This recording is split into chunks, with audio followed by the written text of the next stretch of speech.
hacia una reforma progresiva que eleve la tributación de los sectores de más ingresos y dirija los recursos hacia las áreas sociales, la infraestructura, entre otros, y que traduzca el crecimiento económico en mejoría en la distribución de ingresos y mejores condiciones de vida para la población.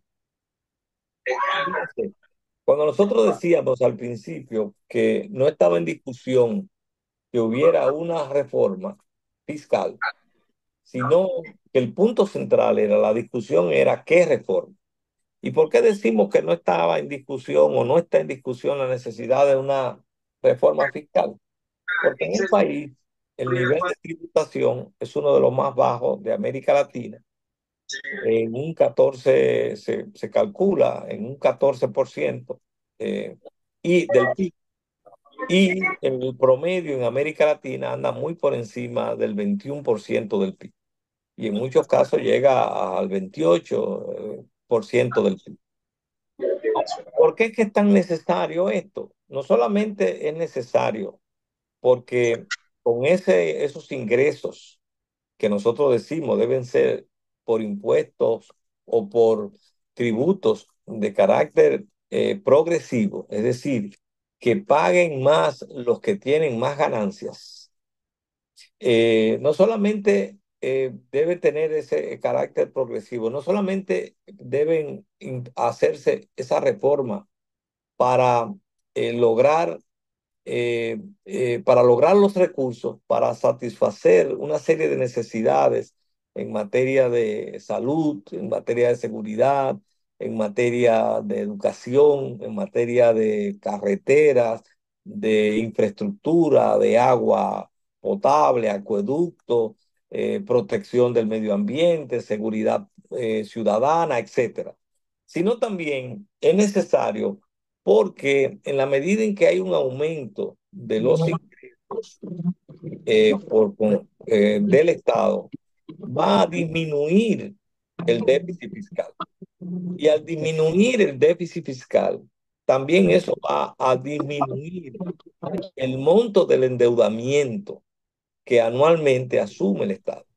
Porque hay una relación directa entre el endeudamiento anual, los préstamos que el Estado concerta todos los años para solventar un presupuesto deficitario y el monto del déficit fiscal. Entonces, si no hay un aumento, una disminución del déficit fiscal, es decir, si el Estado no logra una mayor recaudación impositiva, además de, evidentemente, un uso eficiente de esos recursos, entonces el Estado estará siempre tentado de cubrir el presupuesto con endeudamiento para cubrir ese déficit fiscal. Entonces, en ese contexto que nosotros decíamos que era necesario, que lo que está en discusión no es si hay, la discusión no es si hay que hacer o no una reforma fiscal, sino qué reforma fiscal es la que hay que hacer. Con eso ya le he dado o he agotado el segundo punto de esta exposición que se refería a fijar posición sobre el tema de la reforma fiscal. Pero quiero aprovechar el momento también para vincular este tema de la coyuntura en desarrollo y y todo lo que ha sucedido en torno a la reforma fiscal, vincular todo eso con el momento que vive Alianza País. Como todos saben, en este momento estamos impulsando una evaluación, reestructuración y renovación del partido de abajo hacia arriba. Es decir, una reestructuración, evaluación y renovación desde los organismos territoriales hasta los organismos de dirección. Y ese proceso, como ustedes saben, la comisión política me comisionó de realizar un recorrido a nivel nacional de todo el territorio y también del exterior para impulsar ese proceso de reestructuración renovación y evaluación de abajo hacia arriba. En eso estamos en Alianza País. El objetivo que buscamos es muy concreto, el relanzamiento de Alianza País para que nuestro partido se ponga en capacidad de dar respuesta tanto a nivel local como a nivel nacional a las demandas de la ciudadanía en la coyuntura en desarrollo y también que nos pongamos en condiciones de dar respuesta eficiente a los retos electorales que tenemos de cara a las elecciones del 2028. Y no podemos, para ambas cosas, esperar el 2027, sino que tenemos que empezar desde ahora. Al igual que lo que ha pasado ahora con esta reforma fiscal, en la coyuntura en desarrollo se van a ir presentando situaciones y demandas que irán exigiendo tanto una respuesta política de Alianza País como acciones políticas. Ahora bien, y esto es lo que quiero resaltar, para Alianza País poder dar esa respuesta política, es crucial que se entienda que necesitamos de equipos de coordinación en los municipios y en los territorios que tengan el mando político en esos territorios y en esos municipios y que le den el frente a los problemas locales y nacionales en un ejercicio de oposición política crítico y propositivo. Insisto, insisto, es necesario que los equipos de coordinación en los municipios y en los territorios tengan el mando político para que den el frente a los problemas de las comunidades, a los problemas nacionales, en un ejercicio de oposición política crítico y propositivo.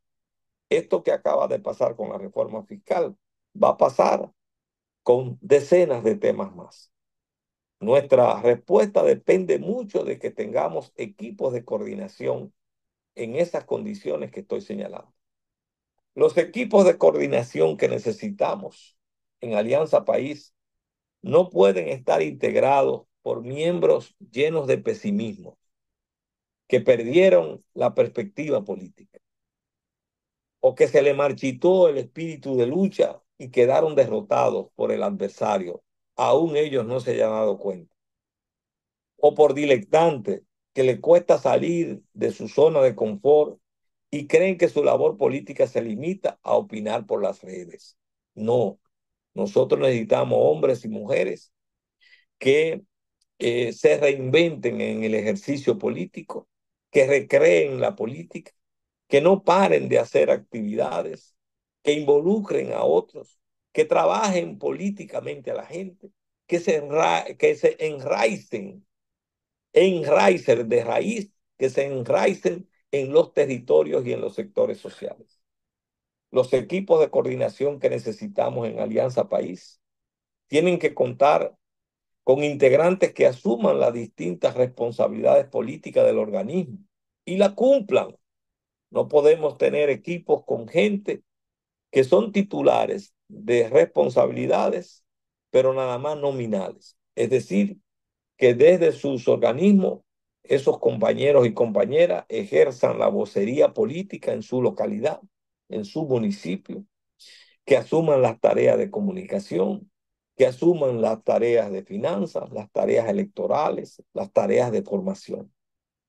En Alianza País necesitamos de organismos municipales y territoriales que se reúnan regularmente, que le den seguimiento a los problemas de su territorio, que planifiquen acciones y evalúen de forma permanente las tareas previamente concertadas.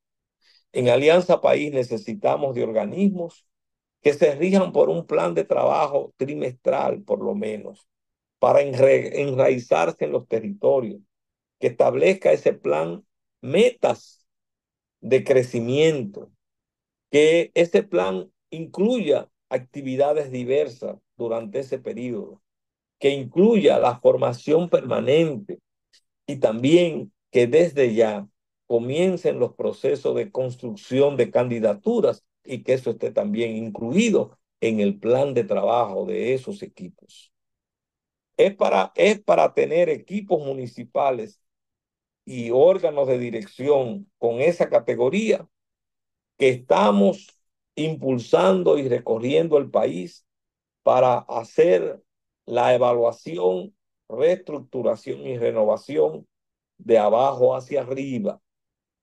Y he querido decir todo esto, esta última parte, porque lo de la reforma fiscal es un punto en un horizonte que va a continuar repitiéndose.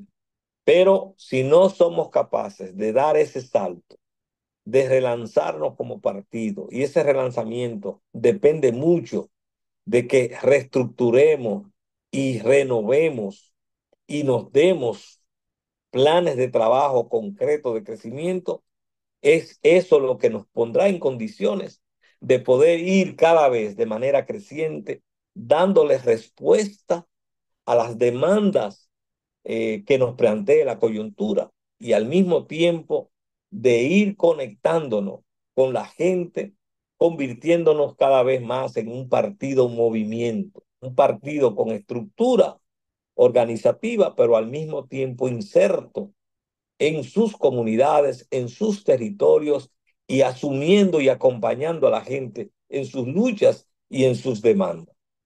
Concluyo diciéndoles que en cada territorio en que el organismo asuma el mando político y dé ese salto cualitativo, Alianza País tendrá un crecimiento sin precedentes de manera cuantitativa. Aliancistas, lo que estoy planteando es un reto. El reto está echado.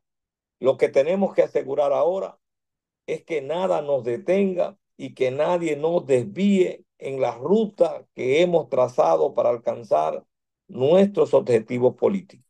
Adelante, aliancistas. Muchas gracias, compañeros y compañeras.